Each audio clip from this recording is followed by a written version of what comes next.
when I talk about opportunities and seizing the moment, seizing those opportunities, it's not out of greed. It's not out of, okay, if I'm going to seize this opportunity, go after these jobs, go after this investment, that I'm exchanging that for my family, or work so hard to make a certain amount of money and then I'm done. I don't have to work no more. That is not, I'm saying the exact opposite of all of that. I'm saying in that first scenario, work while you can and take those advantages so you don't have to do that. Then you'll be in a better position to spend more time with the family. And that has to be planned according to your family, how y'all want to do things. Your family does not have to look like my family. We could spend more time with the kids. We homeschooled.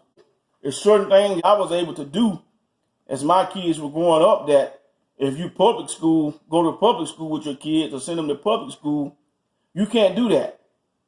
We could do schoolwork on the road. We could have a class. We could modify a class. Everybody we come in contact with, plumbers, realtors, lawyers, doctors. When they found out that we were homeschooling, most of those people that we came in contact with would take hours out of their time just to tell our kids something, a makeshift class real quick. And I applied that to their leadership training.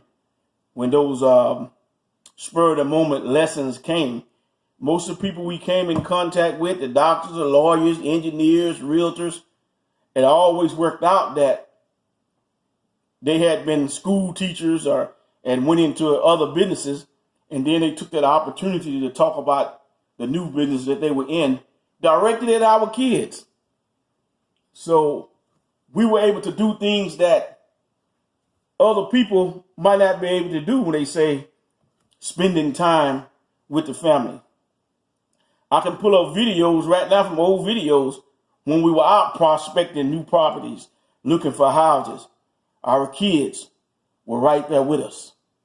When we were doing cleanup of the houses, make ready, our kids were right there doing it, learning. They're at our feet, learning the business. I'm reminded of an old episode of a movie about the Jackson 5.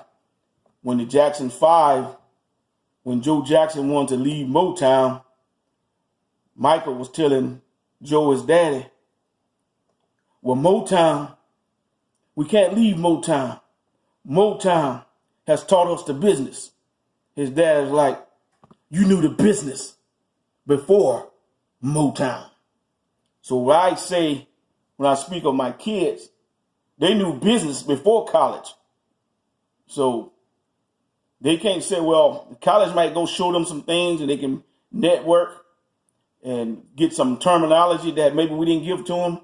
Give them a more, what I call professional approach as far as, I call us, we're wildcatters. We were ones going to go out there and strike oil because we're out there in the field digging. Wildcatters. And then you might get the corporate people that step in and can teach them some terminology, fine. But they knew the business before school. You can't say you're not spending time with the family, so therefore you're not going to work. I mean, each family and each household has to decide what that looks like. Because sometime, and this is going to sound different, how you might not take it this way. Sometimes you can be spending so much time with the family that you're not being productive. But y'all all together, I mean, that's great, but y'all starving. You have to make things according to how your family or what your family needs. And what you as the spiritual leader of your family has to do. And you have to determine if that works. Your household don't have to look like mine. And mine don't have to look like yours. And they both can still be Christian if they're following the Bible and Bible principles.